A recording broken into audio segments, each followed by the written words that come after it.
We're here for a special Tesla shareholder meeting. So this is following the Tesla shareholder meeting. A few longtime Tesla fans and followers are here to talk about the hottest trends in Tesla, some exclusive behind the scenes stuff, exclusive data, and just what we heard this week at the shareholder meeting. So I'm of course Zach Shaha, CEO of CleanTechnica. We've been covering Tesla obsessively for 9 years. I think we've been followed by Elon on Twitter for I'm not sure now, several years, where he's tweeted or responded to hundreds of stories of ours, I think. So hopefully you know who we are. We also have here Matt Pressman, president of EVANNEX, the #1 online destination for Tesla owners who are looking for an aftermarket parts and accessories. Matt writes a weekly EVANNEX blog, which we love, writes a Tesla newsletter. He's edited a couple of books about Tesla, and he was recently featured in a PBS show about Elon Musk, featured quite a lot and quite wonderfully, I think. And yeah, we've loved EVANNEX's products for many years and love Matt and what he does. We also have Eli Burton, founder of My Tesla Adventure, creator of the graphic novel series Adventures of Starman. He is the man in the Starman suit at many Tesla events. Really, I think that the comic and the yeah. What is that a secret? Secret? Oh, never mind. He might be. Who knows? It's a mystery. Zach and Jesse from Now You Know let the cat out of the bag on that one on me like 3-4 months ago. They opened up the episode. It was like, all right, guys, our friend Starman. And then they dropped me in the video. Wasn't that just common knowledge? I thought that was known. I just assumed. Okay, well. It wasn't. No, surprisingly it wasn't. But yeah, they blew the cat out of the bag on me a few months back. They're great guys. It's fine. It's cool. Oh my, okay. And we have Ryan McCaffrey, host of Ride the Lightning, the Tesla Unofficial Podcast, I believe. And Eli has confirmed that is the #1 Tesla podcast in the world. Ryan is humble and says, maybe, I'm not sure. But that's just Ryan, I think. Very nice person as well. I would say the one thing, and Ryan also would just say he started the podcast in 2015, which I can't believe it was that long ago now. In 2019, he interviewed Elon Musk for episode number 200, episode 200. And he's also a proud Tesla owner since 2018. And before we get a little further into it, I'll just say, like I said, I've been in this community for 9 years. There's a lot of wonderful people in the Tesla community, but you three really stand out as being exceptionally positive, optimistic, insightful people. The positivity is really important for me, and I really have appreciated that you guys have been three of the most positive characters. So I really think that's worth noting and remembering. But before we get into the topics, maybe a short note about yourselves beyond what I just shared, and at the same time or right afterward, sort of your top kind of insights or behind the scenes scoops, if you have any, or just highlights of Tesla from the past few weeks, or even just the shareholder meeting this week. Starting with, we'll go Eli, since you're on my left here. So, hey guys, I'm Eli Burton, and my journey in the Tesla community began in 2017 with my blue Model S 75D. A lot of you guys may have seen her. Her name was the Geek Ship. She had this giant Star Wars Darth Vader sticker on the back, Starman logo emblem after that happened, and a big old My Tesla Adventure sticker back center. I remember when I got my first Tesla, I just thought I was buying an amazing car. And within days, I found out that I was joining an absolutely incredible community, shaped the direction of my life entirely. I run a global Tesla owners community called My Tesla Adventure. I travel all over the world, and I experience the world from the back of my Tesla. I've been car camping in my Tesla now for 4 years, and it's something that's turning into that me and Danny are doing now is like almost a full-time travel show adventure. And on the flip side of it, I also make the Adventures of Starman, which has been an incredible story of space and Elon and Tesla all mashed in together.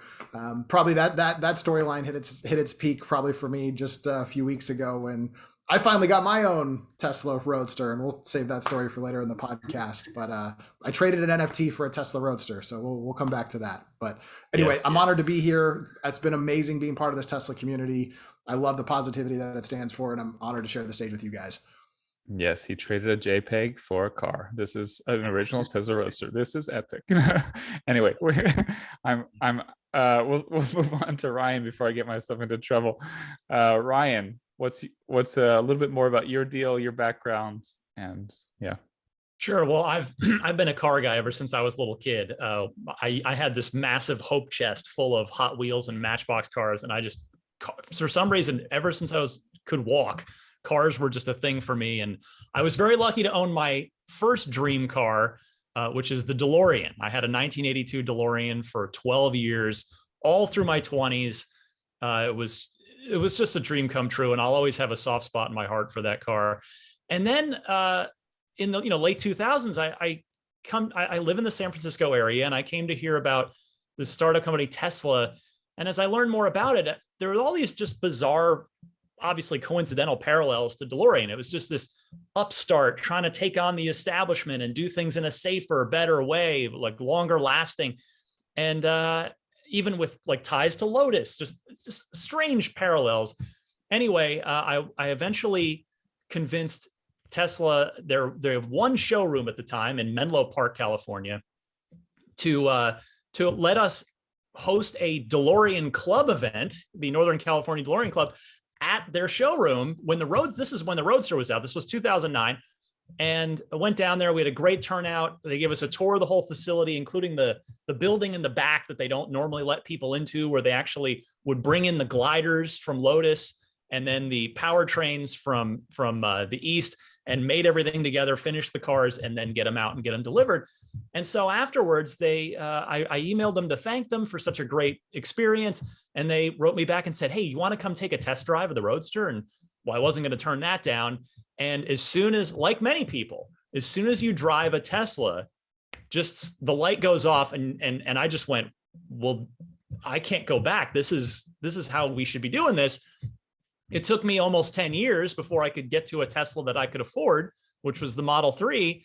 And in the meantime, I never stopped thinking about Tesla. And I started the podcast because I love doing podcasts. I do them in my day job for IGN.com, which is a video game coverage website.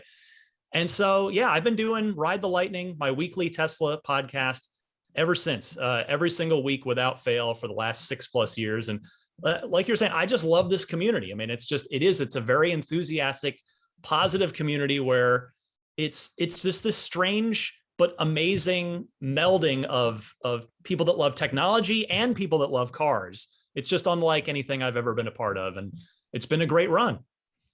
And only a few hundred people can say, I do podcasting as my day job, and I do Tesla podcasting for fun. This is only a rare few hundred. No, just kidding.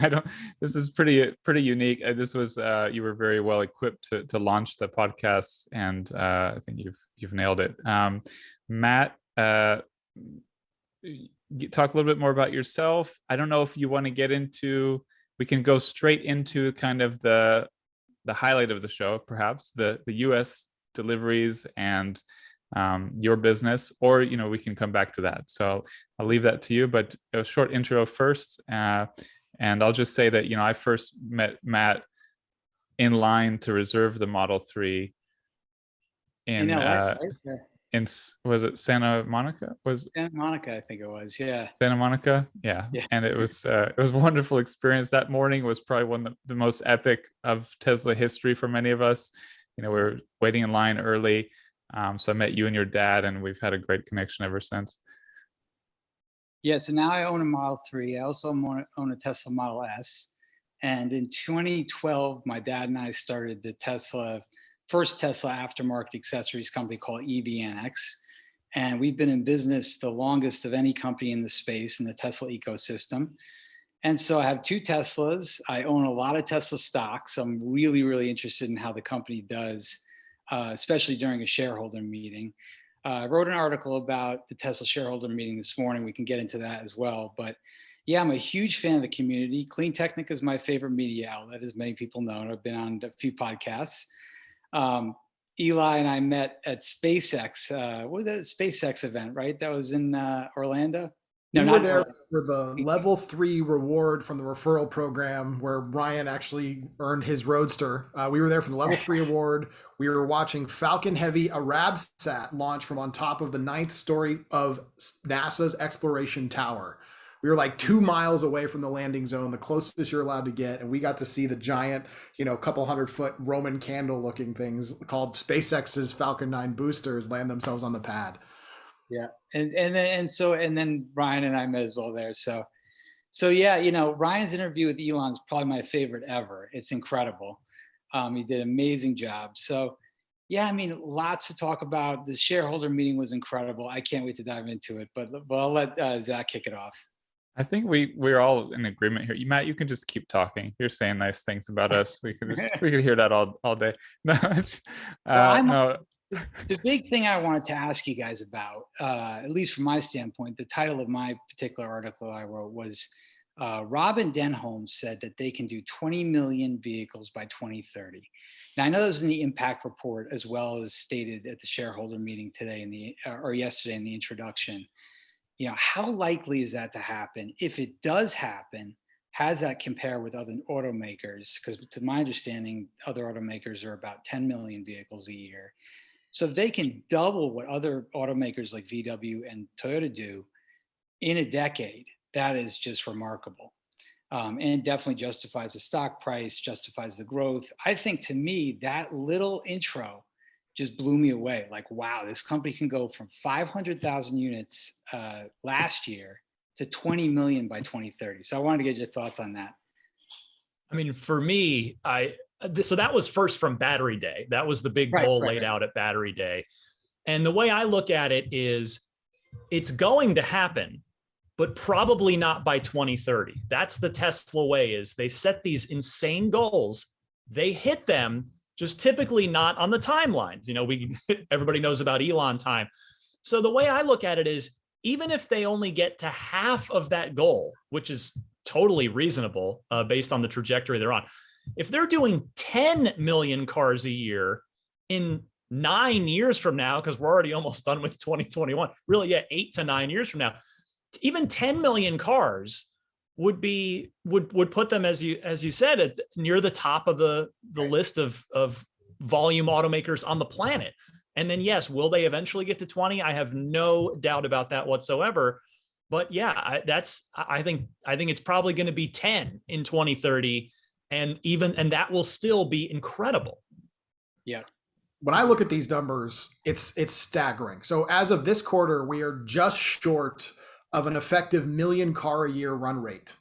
And there is still 2 more factories left to come online. Giga Berlin and also Austin. And now we know no Model X in there at all. That they're not delivering. And honestly, their time turnaround right now on Plaid Model S, I just went on the website before this call. If I order a Plaid right now, it says I'll get it in April or May. Wow. So they're not even able to keep up with the demand of those. So I mean, from my standpoint, they're practically at 1 million cars a year already. You get 2 more factories to ramp up online, one of which is much bigger than some of the others. I mean, we could be looking at 1.7 million to 2 million car run rate a year from now. 1 calendar year from now, Tesla could be on track to be about putting out, end of 2022, I could see Tesla having a ramp that's 2 million cars a year. All right, that's 1 year into this ramp you're talking about on the way to 20 million. Where exactly they're going to be in 10 years, what that exact number is, there's a lot of variance early that can have a huge impact on that exponential curve. But when I saw what Legacy American Auto said on EV Day at the White House, where they're going to be 50% electric by 2030, and that includes hybrids, I think hands down, no matter what number Tesla is at, between 10 million and 20 million, they will be the largest. They will be the lion's share of the U.S. auto market. Yeah. I'll highlight a few.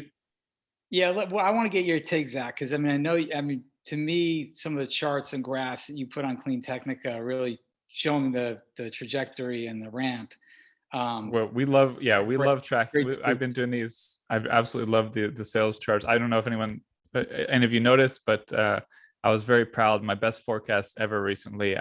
In April 18th, I forecasted that Tesla would deliver 240,000 vehicles in the third quarter, and they ended up delivering 241,300. So I was within 0.5% several months ago.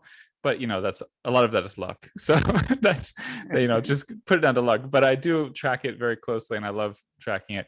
I would just highlight with the Elon time, Tesla time, something that's often forgotten, I think, is his long-term forecasts are eerily on point. Like, so in 2014, and I think earlier, his forecast for 2020 sales like nailed it. Like he nailed it. So I wonder if he has a very good ability to do long-term forecasts, but tougher short midterm. But in any case, with the 20 million target, I've spent a lot of time interviewing, I think, the top battery experts, battery mineral experts, trying to figure out the forecast. And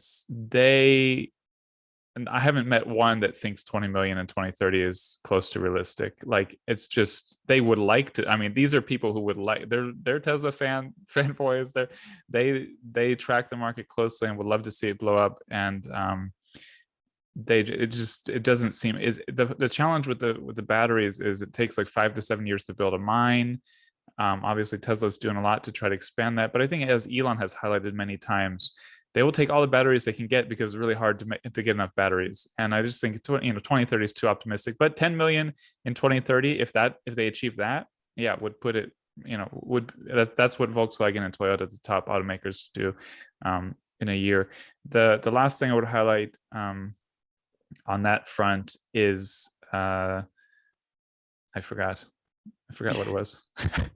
So let's move on. Yeah, no, I was going to say one more thing about the forecast, but I don't know. I think just from the meeting this week, I think the depressing thing, but also the positive thing, is they have so much demand for the Model 3 and Model Y that even with this tremendously rapid growth in production capacity, they can't get around to making the Cybertruck or the Semi. And I'd really like to see the Semi go into production. So this is a little sad. I feel like this is why Jerome left, former president of Tesla. But yeah, let's move on to what were you going to say beyond that? Or is no, that? I was just that if they hit 50% a year growth, compound annual growth rate, then they could do it. I mean, they definitely could do it in 2029. They would hit 23 million units sold. So they could do it. I mean, if they really do stick to 50% growth, compound annual growth rate, that's the secret sauce. That's why they keep pointing to that number. And I think they showed last night that they did 71% compound annual growth rate, which is just stellar and astounding. So, I mean, we'll see. But like Ryan said, I mean, with Tesla time, you never know. So it's hard to say. Can I ask you now? So we get the global numbers from Tesla. We don't have the U.S. numbers. We get the other numbers from around the world, and then we figure out the U.S. numbers from that. But Matt, you have some special insight into U.S. deliveries. Do you want to talk about that a little bit right now and what you've been seeing this year? Yeah, so I've never spoken publicly about what we see at our companies because most people, when they get their Tesla, that's when they're most likely to look to buy parts and accessories, right? So like if you get a new home, you want to furnish your house in the first month or two, maybe, and then that's about it, So the same thing happens with your car. You get your car, and that's when you buy your parts and accessories. And so we sort of see a alignment between when new car deliveries happen and when we start to see an inflow business for our own company, EVANNEX. And so typically at the end of a quarter, we'll see a big spike in sales, and that relates with the number of deliveries that are happening. Sometimes we even see it by state. Like we'll see California sales increase at the end of a quarter. Not surprisingly, because most deliveries happen near the Fremont factory. So, okay, so what are we seeing this year? Which is so the big question always has been, especially for journalists like yourself, Zach, is like, well, what is the split between Asia, Europe, and the US, right? That's a big question that's never been answered properly. And it's gotten even more vague in recent years between, is the Y and 3 selling, what's the split between them, and the S and X, what's the split between them? And we have that data, obviously, for our own company. That doesn't mean it's the same as it is for Tesla. I just want to put that out there as a little, sort of like consideration. But in any event, what we're seeing, last year we saw a banner year. We had our best year ever. we figured we went through the pandemic. We got through it as a company, as a small business. We were very excited. It was a very tough year. We thought we would really be battling to stay in business, even to keep the doors open. And it wound up being our best year ever, interestingly. I think a lot of people were staying home, buying parts and accessories for their Tesla. Tesla was growing. So we were shocked. And we thought if we could get through last year, what will this year be like? So here's the interesting thing. This year, due to the chip supply shortage, we've seen a big downturn in sales in the US, but we've noticed an increase in sales elsewhere in the world. So our international sales have increased a lot, yet our US sales have gone down. So my hypothesis is that the Shanghai Gigafactory, it's less expensive to make a Tesla in the Shanghai Gigafactory than it is in Fremont, right? So for them to have more margin and to move more volume, it makes more sense for them to utilize that factory to ship to Europe, which they recently started doing, and to Asia and to Australia. And so what we're seeing you might be tapping something near your mic. Just sorry. Yeah. Okay. Yeah. In any event, so what we're seeing is the fact that it looks like they're starving the US market to feed Europe and Asia, if that makes any sense. I can't get into the splits between what we're seeing precisely, because that's kind of like proprietary information, but we are seeing. No, it's not. That's not proprietary. That's fine. Sure. Don't worry about it. Right? Yeah. Yeah, So, but in any event, that's what my takeaway. Matt, we need numbers right now, or you're cut off. This is it. I can't. We're not publicly traded. Okay. But I could tell you that I definitely have noticed that Europe has increased and spiked quite a bit. Now, again, remember, incentives and subsidies exist in Europe and in the Asian markets, or most Asian markets, whereas in the US, for Tesla, they don't exist anymore. So that's another factor. In addition to the fact that the Shanghai Gigafactory, the costs are lower. In addition to the fact that the Shanghai Gigafactory is probably easier to get chips. So I think all of these things play into the fact that the Shanghai Gigafactory is seeing record numbers, right? So I think that is, if Tesla ever did announce what the split was, I think people would be shocked at how little the US is getting versus Europe and Asia. Yeah, so the stunning thing to me is I think I see more Model Y than all other Teslas combined now in the Southwest Florida area. Ryan, do you want to comment a bit on what Matt was just talking about? Well, yeah, I mean, I'm not surprised that his internal sort of downstream data, I guess if I can respectfully call it that, from Tesla to EVANNEX is what it's showing. Because we just had the report a week or two ago that the run rate out of Shanghai is like 2,400 Ys a week and 1,600 threes, and I do the quick math on that. It's almost 850,000 cars a year is the current run rate in Shanghai, which, like, that alone, I mean, we just heard Elon talk about at the shareholder meeting that Shanghai is now outputting higher than Fremont is. So if they go into 2022 pushing about 850,000 cars a year, and if Fremont can do another 600,000, that's, right there, you're already almost at 1.5, which is what Eli was talking about. I almost called you Elon, Eli. Sorry about that.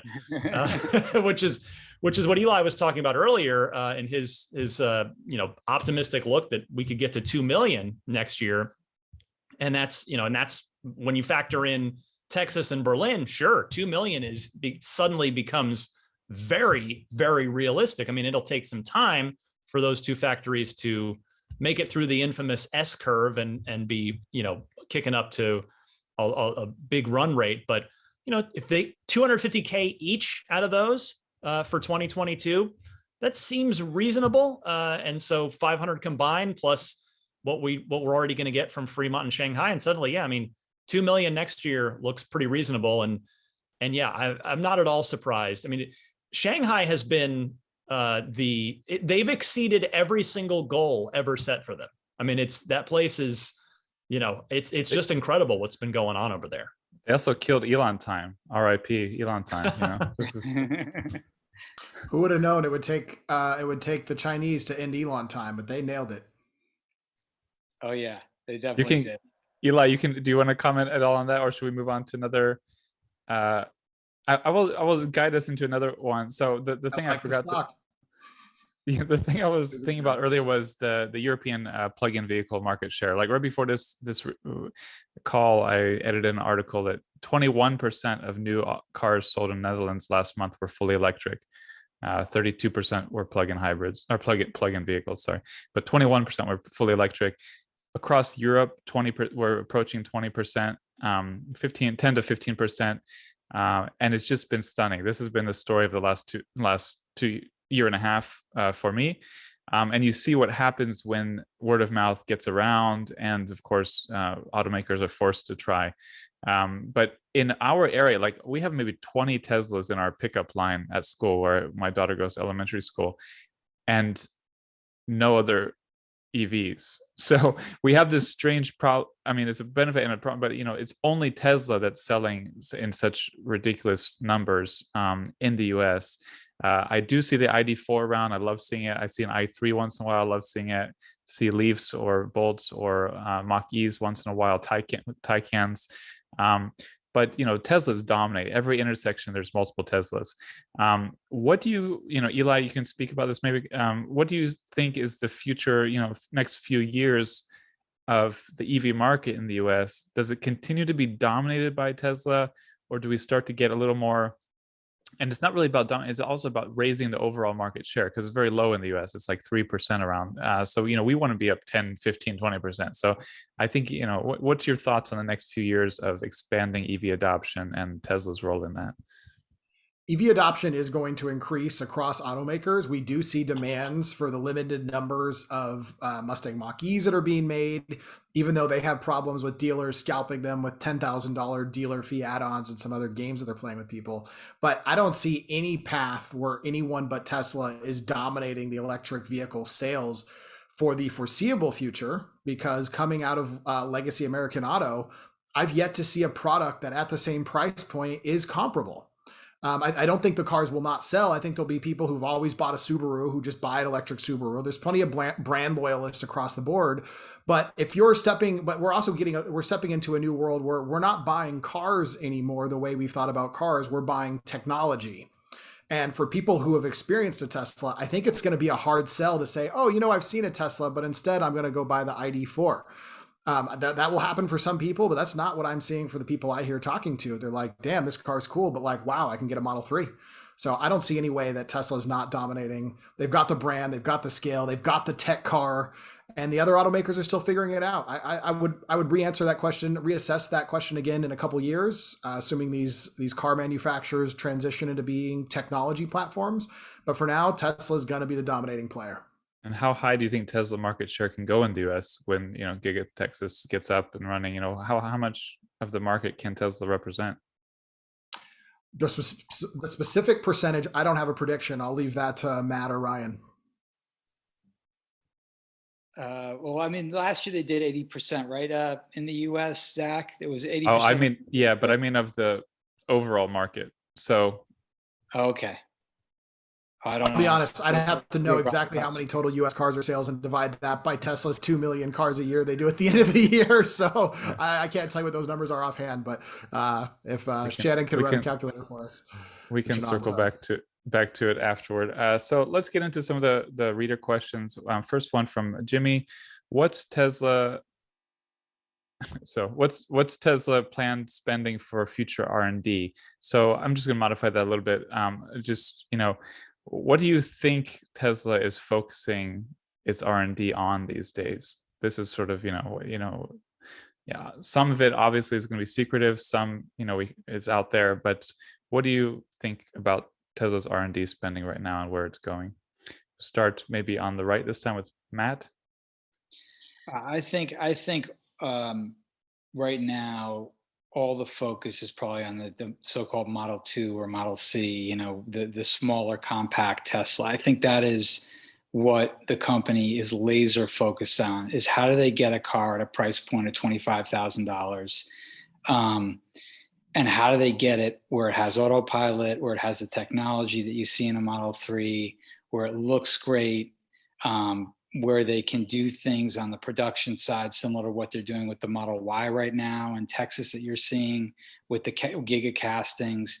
How do they do it? I mean, how do they get a car that's like a Model 3 but smaller, at a price point that's $25,000 and make it compelling? Because if they pull this off, if the Model 2 or Model C, whatever you want to call it, the smaller Tesla at a $25K price point, if they do it right, the way they did the Model 3 and the Model Y, frankly, I mean, this could be game over. This could be lights out for the entire auto industry. And so I think all of their focus right now, or obviously a large percentage of it, not all of it, is getting that car right.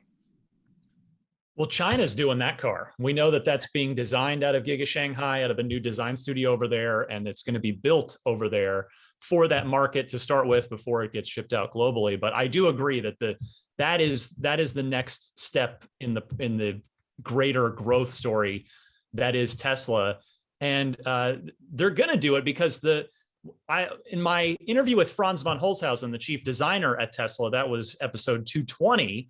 That one, I asked Franz, first of all, it was such a thrill to get to sit down with the designer of my own car. I've never had that opportunity before. That was fun. And, one of the questions that I asked Franz was like, what was the goal of the Model 3 for you? And he literally said to make a smaller Model S, to make a great car at that lower price point. And, we're all sitting here now, they completely nailed it. And if they hadn't, the company probably wouldn't have survived, or it'd be at best a niche boutique automaker. And now they have the resources to bear. They can attract more talent. They can leverage every manufacturing advantage that sort of the Chinese brain trust and intelligence pool that they've built over there in Shanghai can bring to bear. And I have no doubt they're going to build a fantastic $25,000 car with a bare minimum of 250 miles of range, if not 300 in the base model by the time it hits the market. And you're right, Matt. It's game over in terms of any automaker catching up to what Tesla is doing. But I think it will only. The Model 3 itself. No disrespect to the Model Y, which it is the highest volume car that Tesla sells now. But the 3 is the one I think we can all point to that without the 3, there is no ID4, there is no Mach-E.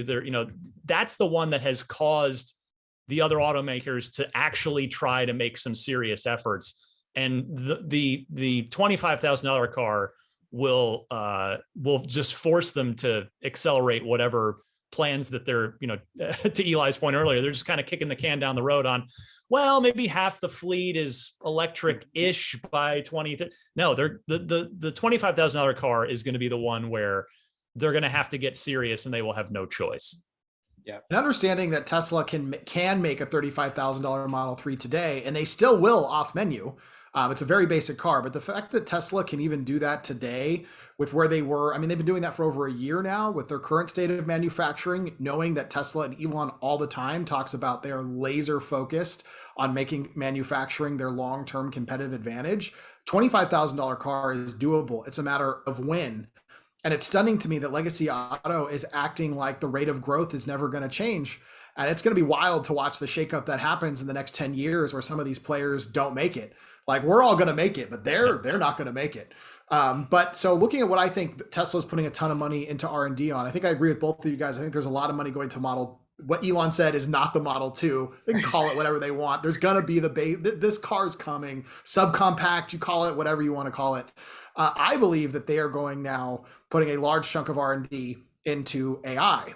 This Tesla bot is an extension of the same AI they're building for the cars. And what that tells you is the car's AI they're building is a real world human level intelligence targeted AI. And it's going to have to be, right? Like, think about when you're driving down the street, and if you're in your car and you hear somebody on the sidewalk yell, wait. And what do? You look around and say, oh, wait, where's the kid running out in the road in front of me? This AI is going to have to be able to process all that data the same way we do. It's going to take a lot of money to do that. Now, I think the dollar amount, though, doesn't actually matter. And this is something that mainstream media and the FUD likes to hold on to. Oh, look, Tesla's only spending $2 billion on their R&D, and Ford is spending $15 billion. What that frame is missing is that Tesla is the most efficient at spending and allocating capital of almost any company on the planet. And they are exponentially better than Ford and GM. So when you're looking at how they're investing, it's really the percentage of their money investing that's relevant, not the dollar amounts, because Tesla is so good at laser focusing where they spend their money. Yeah. But is there any evidence that Tesla's putting resources into AI? Have you no? FSD Beta. The only way FSD Beta ever ships to customers and ever gets on the street is that AI. You want to get level 5 autonomy, you need a very advanced AI. Yeah, I was just joking about it because we just had AI Day, but I think that's clearly, again, after the event, he's pushing it. After the shareholder meeting, he's pushing it. The thing that stood out to me, the first thing that jumped out to me in the shareholder meeting was that graph of applications, AI job applications, because everyone knew. Well, I think it was pretty well known. The event was really a job fair. It was trying to attract AI people. And that was just like amazing. I mean, that was better than I expected, though, because I thought, like, who doesn't know Tesla's working on this? But apparently it really did bring attention and applications. We can get into full self-driving beta. That would be an interesting thing to talk about a little bit. Matt, I think you might have been about to chime in. Yeah, no, I would for full self-driving beta, I've got to hand it over to Eli, because I know he's got some early access, and I'm always asking him about it. So I'm curious to get his take. The great news is what I share with you guys, I'm allowed to share, because as part of the early access program I'm in, I was explicitly given permission that I can post content and share.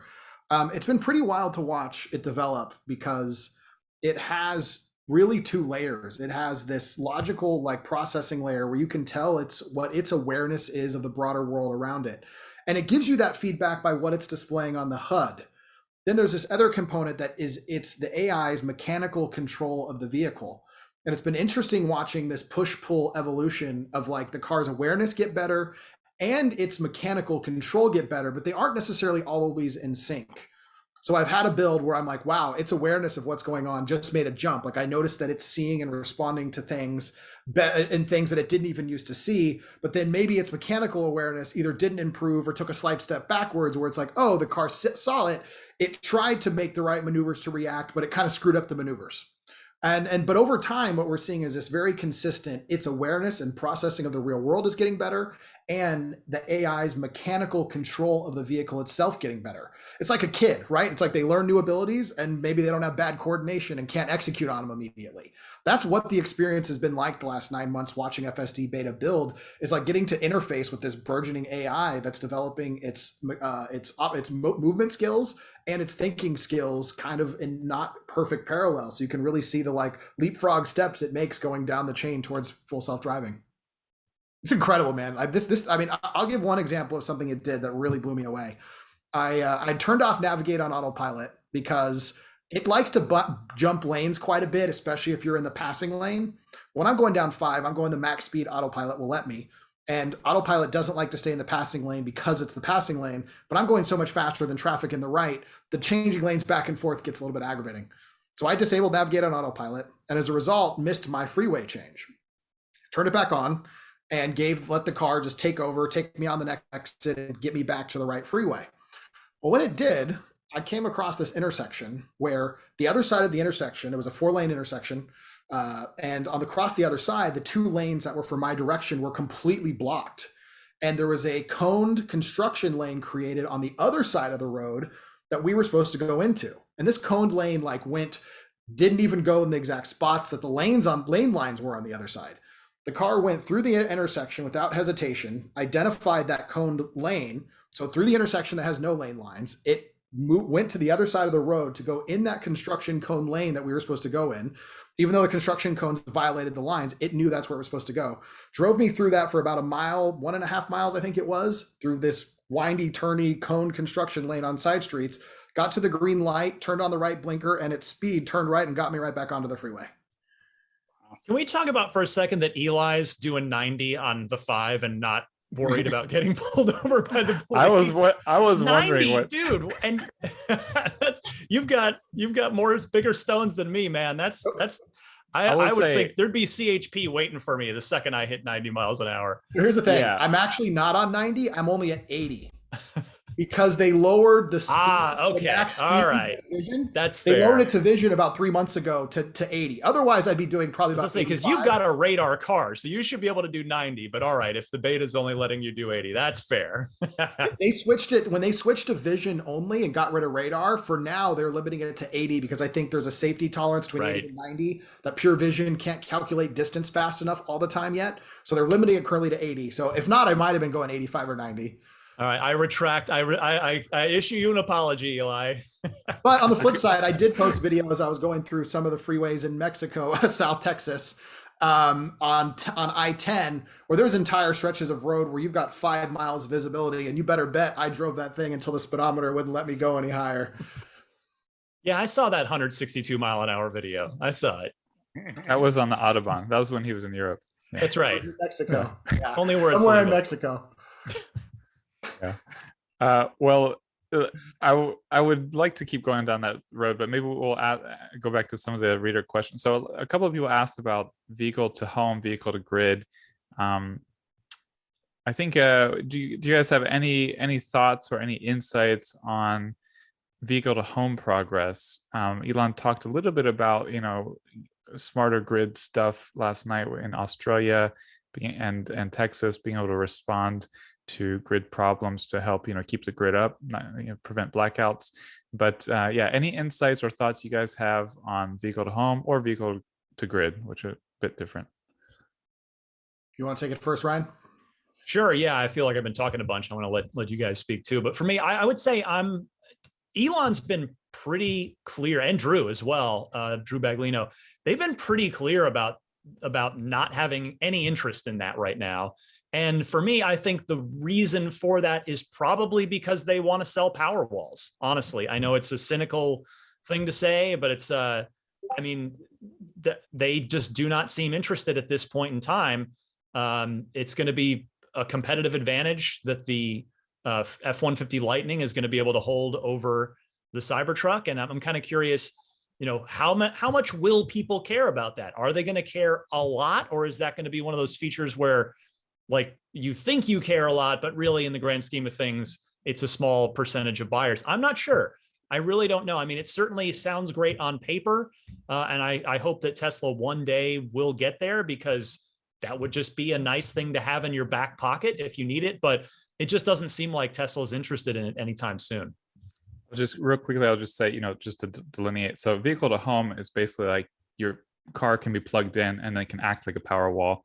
Okay. But just within your home system. Vehicle to grid would be the ability to send electricity back into the grid through your vehicle. So just in case anyone's listening doesn't know the difference. It was years ago that JB Strobel said they probably would never do vehicle to grid, but vehicle to home was definitely planned, expected at some point.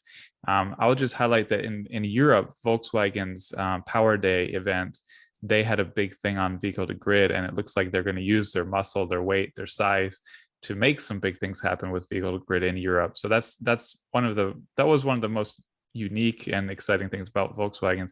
But again, like you said, will it matter? Will it become a big deal, or is it just something people get excited about? We'll see. Matt, what are your thoughts? Yeah, I really do agree with Ryan on this one. I think, this question keeps surfacing, every year since I've been following Tesla, and it's statements from Drew and statements from Elon have always echoed exactly what Ryan said, that that's just not something that's in their targets right now. I think downstream, if in fact the F-150 Lightning, which has this feature vehicle to home, or, and then other cars come out with it, if it becomes a competitive edge and becomes an issue where they think that they need to implement that kind of capability or feature set into their vehicle fleet, I think they'll do it. But I think until then, why cannibalize Powerwall sales when they don't necessarily need to?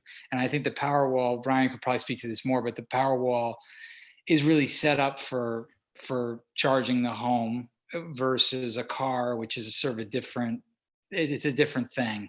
And they just feel like it doesn't make sense to have the car do it when you can get a Powerwall to do it. So anyway, I just don't think it's going to happen in the near future, but I do think downstream, call it 8 years from now, I think they will start to implement that capability. And we can just be frank, the other automakers don't have Powerwalls to sell. So, Correct. Right. I agree with the takes of both Ryan and Matt in a couple ways, but one of the things that's worth looking at too is a vehicle to grid or vehicle to home is not the same battery, and there's other things to consider. There's technology things to consider. There's also cycles you're running on the car battery, right? So if you're constantly taking power in and out of your car to the home or grid, that's wear and tear on the batteries, because that's what battery life is based on. It's based upon cycles. So this is a whole other type of cycle involved that, you could be doing a day's worth of full batteries worth of driving every day, equivalent of cycle life, consuming it into your home to grid. But long term, looking at this solution, I think is inevitable that Tesla will do it at some point. When, it's not right now, and it's why Tesla is saying we have no plans to it right now. I mean, let's look at the Plaid when the Plaid Plus was canceled. Does anybody really believe Tesla's never going to make a Model S that has the 4680 cells? Is Tesla really just going to keep the current cells in it for the rest of the history of the Model S? I don't think so. My guess is you guys probably don't think so either. But for now, the Plaid Plus was canceled because that's not a product they're going to deliver today. I do think what makes it even more for sure for me that I think Tesla will ultimately do a variation of vehicle to grid is Tesla is becoming a virtual utility provider. Right. And gosh, how much does it make sense to allow Tesla vehicles to participate in the global management of energy that Tesla's going to do by giving owners the option to sell electricity from their cars into their virtual utility. So I think it's a matter of when, not if, but I think it's going to be a while. So I think now we should talk about electric aircraft. No, just going down the list of topics people ask about every meeting. That I think it's just hard to recognize. Elon does so much, but there's limits to what you can focus on, and I think he's a bit beyond his limits. Actually, I think he's gone a little bit beyond, and that's been a little challenging. But yeah, anything extra, not right now. But let's get back to car design. So Albert asked about breaking the mold of Tesla cars looking the same, and whether or not the Model C, the Model 2 is always a joke. I think we started calling it the Model 2 initially as a joke, and then because obviously knowing the history of Model 3 being a Model E, not Model 3, and some people got really irritated by it. Omar got irritated by it. Apparently Elon as well doesn't like this name Model 2. But anyway, the point is a smaller Tesla that nobody has a name for right now. So we use this Model C, maybe placeholder. Do you think, especially Ryan, maybe you talked to Franz, do you think the Model C should be breaking the mold, or sort of a smaller Model 3 in the same sort of design language? You could make a case either way for it to be a totally, forward-looking design or a more conservative design. And the conservative argument is that this is the car that really the whole company was built up for. I mean, the Model 3 was originally that, but now in kind of the new, the new era of Tesla, this is it. This is the one that will truly break through, where we pass that tipping point, which one of you guys talked about earlier, that tipping point of battery powered cars, BEVs, being cheaper to buy and to own, not just to own, than gasoline cars. And so you could make that case where, well, it shouldn't be too weird. It should just be a pretty standard looking car that just has a lot of value, very high value proposition. But then again, the flip side is, that's not really Franz's thing. He's always kind of pushing forward.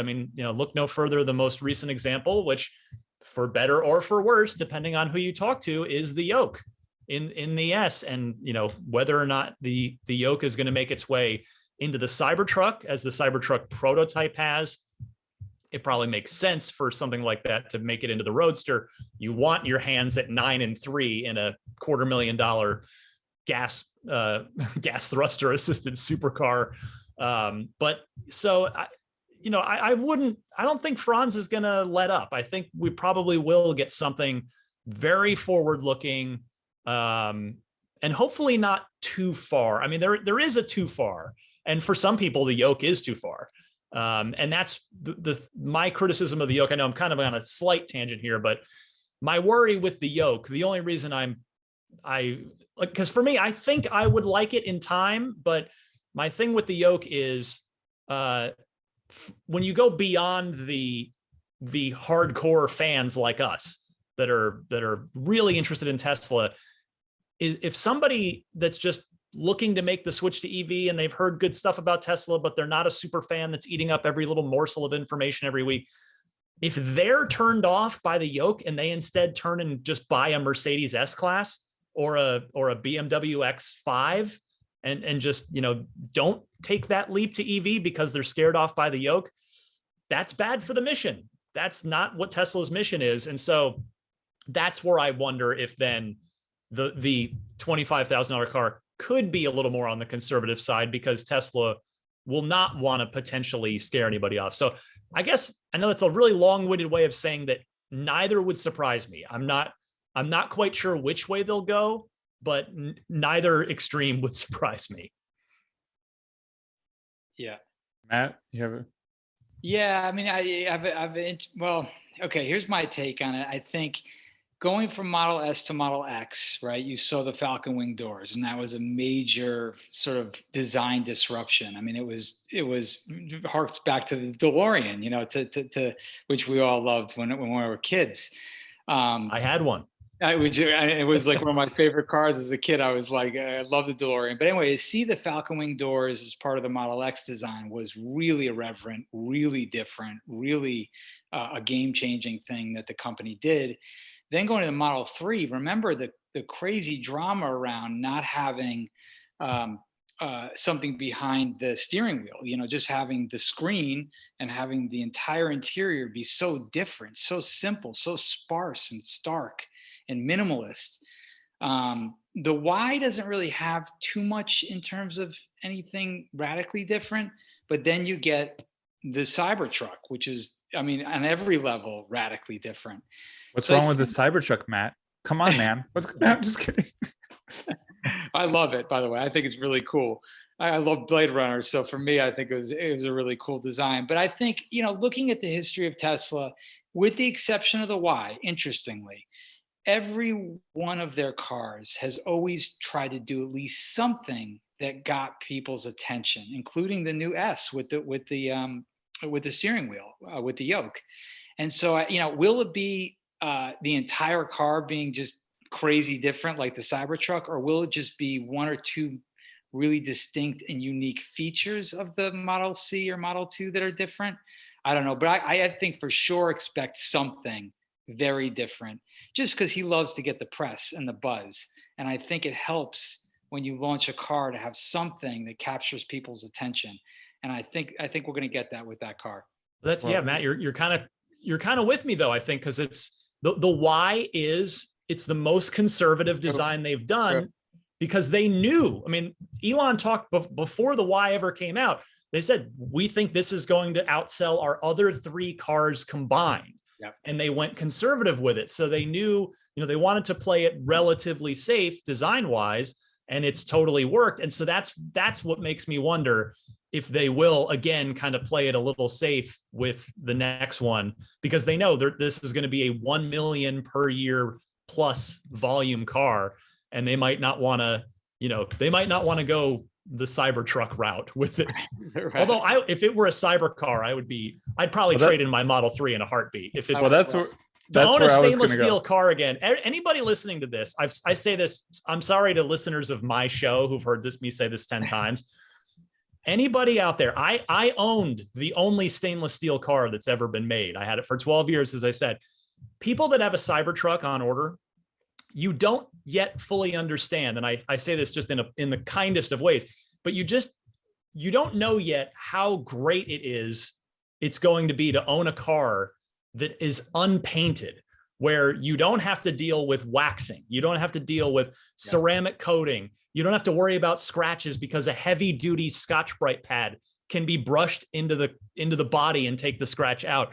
You can clean the whole thing with Windex or just soap and water. It's like, it's just the easiest, best thing. If I could have gotten my Model 3 skinned in stainless steel, I would have paid $5,000 extra for that. Cause that's where stainless steel is awesome. That's all I'm saying. You know how much I love it, Ryan. I wrapped my Model S in 3M's brushed stainless wrap to get that look, because there wasn't a car out yet that could deliver it to me. So I'm with you. I would go in for the Cyber 3 or the Cyber model Compact 2 all the way. Well, that's where I was going to go with, and I'm sure some engineers are going to jump on this and try to crucify me, maybe us, I don't know. But I think one of the goals with the Cybertruck is this, a more efficient manufacturing process where you just stamp out the body.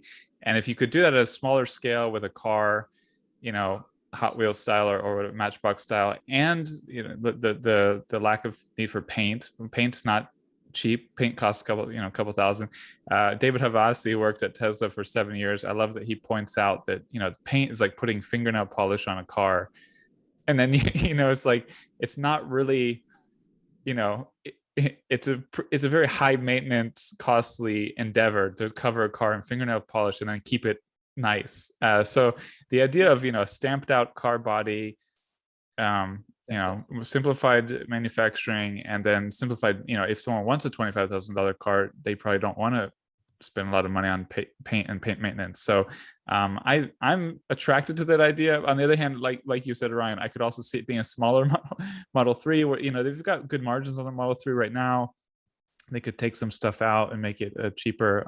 But yeah, Eli, you started talking about it as well. So go ahead and let's finish off this $25,000 car idea and whether it should be a cyber car or something else.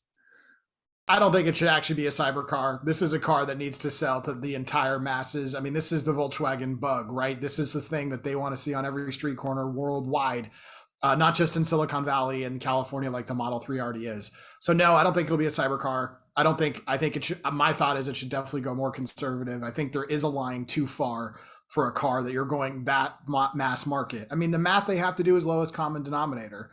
So if you add something like a stainless steel jagged edge body, there's a lot of people that's not going to check the box for, or it'll check the box of what not to get. So my thought is they're going to go more conservative, but maybe with some very unique touch to it that is entirely new. Yeah, I like it. Well, we're running up towards the end. Before we go to a final question, just any lingering topics or comments from any of you that you would like to share that you missed sharing?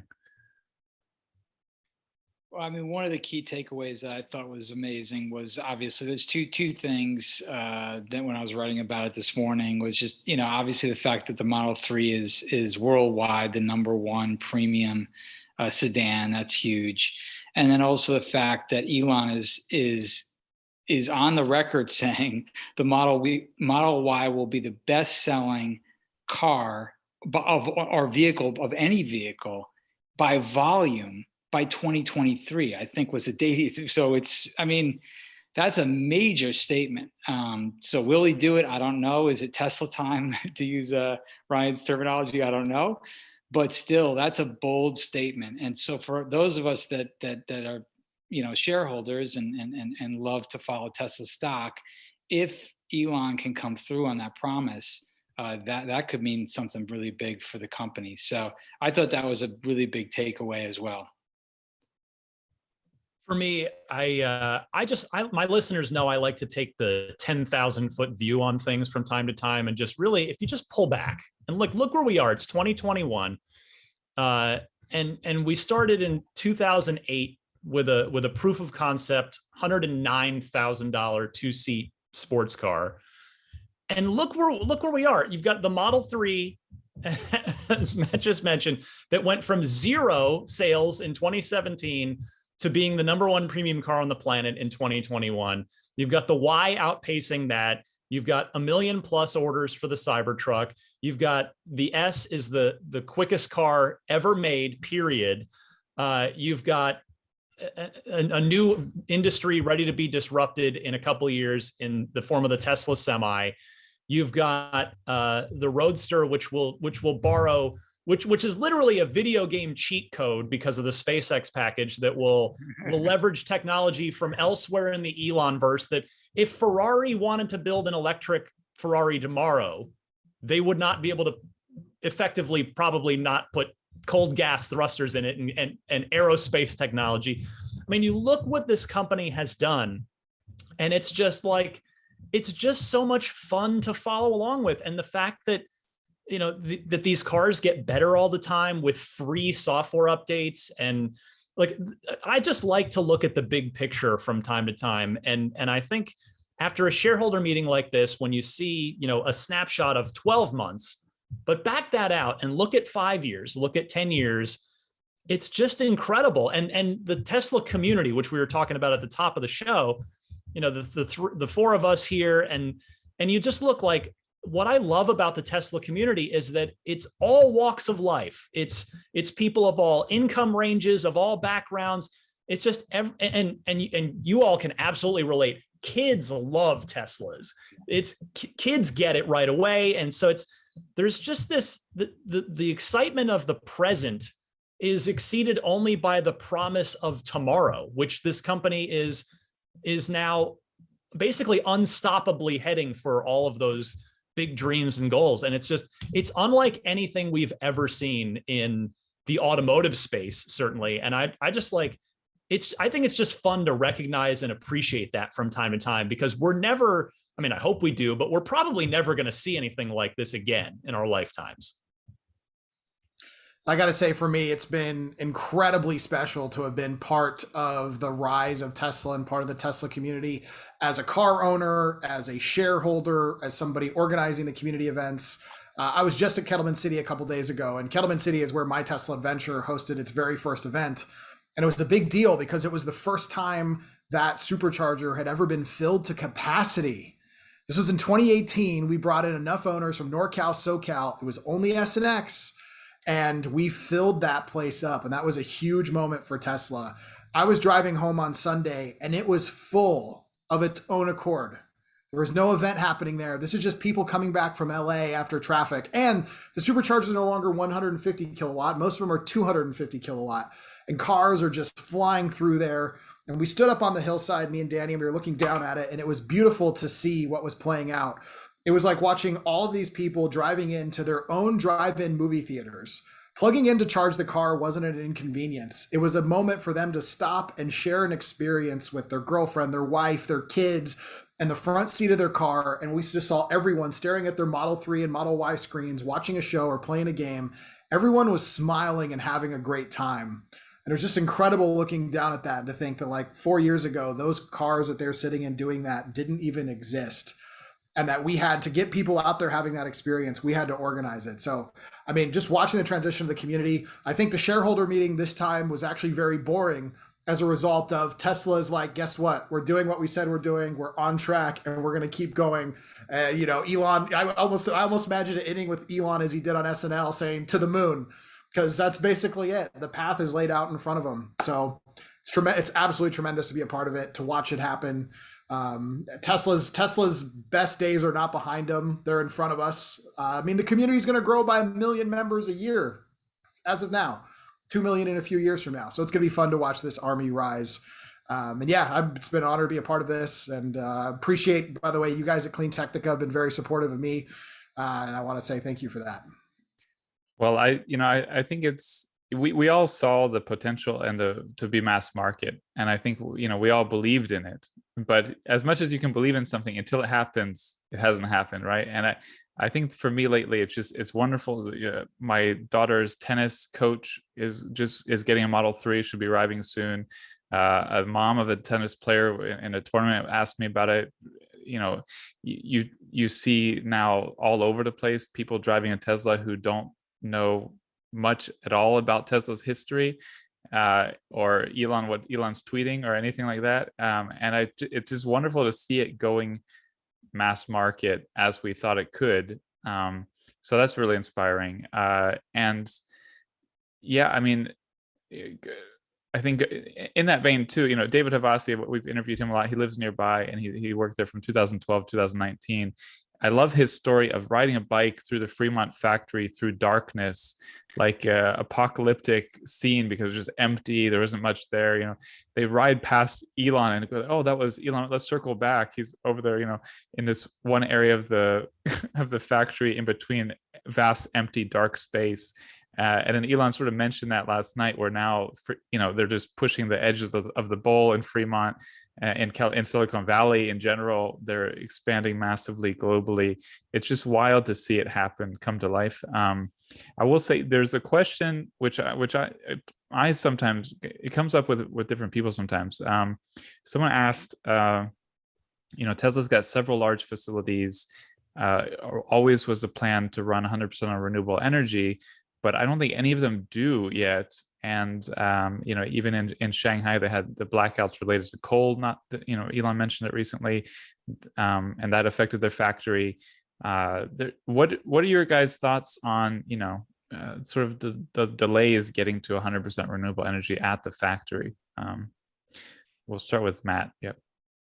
Well, I think it was in the impact report maybe that I was reading that the Nevada Gigafactory was, at least the rooftop, there was so much more solar than there was before. So there is improvement, there is movement in that direction. And I think it's incremental. I don't think it's something that's going to happen immediately. But I'd like to see them ramp and get that done quicker. Of course, I think like every Tesla fan would. But you know, I loved what I saw in Nevada. I'm hoping that happens at all the gigafactories and they move in that direction. And all I really have, my only take on it is just what I saw in the impact report. And I did see some incremental improvement. But of course, I know folks just want to see it happen all at once. But I think like anything in business, being a business owner, things happen incrementally. It's just difficult to just, you know, hit the light switch and it all happens at once. So, but I do see it happening, which is great. Sure, I'll jump in on this one. Tesla's going to get there on actually using full sustainable energy for operations. I'll be honest, I don't have a lot of perspective into what the holdup there is specifically. I know for a fact that SpaceX isn't completely on renewables either, and I know that's something big for Elon to get to. I know they will get there. Again, I just don't know the specifics of why they aren't already. Ryan, we're going to rely on you and your wealth of podcasting knowledge. I wish. No, I'm with the other guys. I wish I had an insight, and because I share the sentiment. I mean, I wonder. There's, in my opinion, Tesla, I give them the benefit of the doubt on most things because they have, to me, over time, historically shown that they do their best to do the right thing. I mean, you heard Elon talk about that on the shareholder meeting yesterday, which was perhaps an allusion to the unfortunate situation with the lawsuit that they lost this past week. But yeah, I would imagine there is a good reason why the facilities are not completely renewable that I wish they'd come out and just explain, and not saying they're trying to hide it, but yeah, I don't know why. I'm sure the energy demands of those kind of facilities are unique and not insignificant. So that probably plays a role, but yeah, I would echo any calls. I would join the community in calling for the increased renewability of the energy generation of each of those facilities, for sure. I mean, I think it's clear it's at the heart of their goals and vision. I think I would, you know, go with what Matt was saying. When it comes to the day-to-day, month-to-month operations of a business, you know, it's just you can't just do everything at once sometimes, even though outsiders may feel like you should be able to. It's just a little perplexing when you think, you know, they sell solar, they sell batteries, but I think that might even be part of it. You know, they have to prioritize selling product, and in any case, but it is an interesting thing that comes up from time to time. So I was curious to see if anyone had an answer. I think those were all good answers. So we can wrap with that. I think really appreciate this is really fun discussion. I've had a lot of discussions with Tesla, you know, insiders and longtime Tesla followers. This was especially fun. I think this mixture of the four of us was really interesting to me. So thank you for joining us. And thank you to EVANNEX. Sorry. Go ahead. My bad. I was just saying, and thank you to EVANNEX for powering it. I think that's how we called it, sort of powering this event, and really appreciate that as well. Yeah, absolutely. I mean, I'm a huge fan of CleanTechnica. Eli and I talk quite often. I'm just always interested in what's going on with the self-driving progress, which he has kind of an early access to. Ryan, I'm a huge fan of his show as well. And so it's really cool to be here. And I just want to echo something that Ryan said real quick, is that I think the important thing, which is kind of cool about this group of folks that we have here, we've been in the community for a while, is that a lot of people don't have the ability to pull the lens back and just gain that perspective of how far Tesla has come. And so it's wonderful just to hear this point of view, because I feel like we get so caught up in those little snippets of information on social media and people chasing just quick stories. And when you pull the lens back and you think about how awe-inspiring what Elon has done with this company is, it's amazing. So hopefully some of that got discussed here, and we'll, the viewers can chew on it and think about it a little bit. And I'm looking forward to Zach's article related to this as well. And thanks again for being part of it. Yeah. Is it okay if I let people know where to find me and what I'm working on?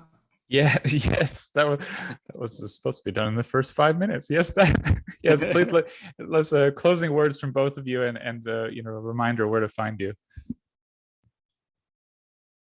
All right, I'll go ahead and go first real quick. If you guys want to interact with me following this podcast, ask more questions about the stuff we talked about, I'm on Twitter at Eli Burton. That's the best way to get a hold of me. I do check my DMs often. And if you want to see my newest project, check out Twitter at Starman NFT. I'm working on the Starman NFT project. Very cool. As for me, you can find Ride the Lightning wherever you get your podcasts, whether it's Apple, Google, Stitcher. Well, Stitcher, let's see, TuneIn and Spotify, which are in your Tesla natively. You can find Ride the Lightning on both of those. Just search Ride the Lightning Tesla. In hindsight, shouldn't have called it Ride the Lightning. Got too cute. That's Metallica SEO right there. They own all that. Really dumb on my part, but there's not much I can do about it now. So search Ride the Lightning Tesla. Like I said, if a good jumping in point, you could always check out my interview with Elon, which was episode 200. My interview with Franz was 220. And this week I'll be talking, of course, about the shareholder meeting. But yeah, just appreciate you guys having me. Thank you. Yeah, and real quick, just to add to that, Ryan's episode with Elon is epic. Everyone should check it out. That's number one. Number two, Eli's Starman comics are amazing. So I just really encourage folks to check them out. We do carry them on our website, EVANNEX, and our site, just like I said, Electric Vehicle Annex, EVANNEX.com, for parts and accessories related to Tesla, and of course the Starman comics. And myself, I like to write, so I run a blog, news blog on EVANNEX. Sometimes it gets republished, some of the content in CleanTechnica, which is wonderful. And yeah, so I'm just a news junkie and been a big shareholder and owner of both the S and N3. And yeah, if you want to find me, come check me out at EVANNEX.com. And I'm sure goes for Eli and Ryan as well. There are a lot of EVANNEX products that we love that just became part of our daily life. So we do really appreciate what you and your dad and your team have done to create great aftermarket products for Tesla vehicles. And thank you to everyone who's listening or who reads. Appreciate it as well. Thank you, and have a good weekend.